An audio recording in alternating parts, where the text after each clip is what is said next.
The ratio of number of males to number of females in a club is 7:4. If there are 84 males in the club, the total number of members in the club are. Now, the ratio of male to female is 7:4. So, we will assume that total males are 7x and total females are 4x. Hence, the total number of members in the club becomes 11x.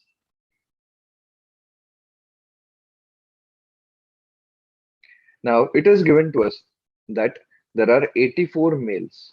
So that means we can equate 7x is equal to 84. So therefore, we get x is equal to 12. Now we want to find out the total members. So we have 11x.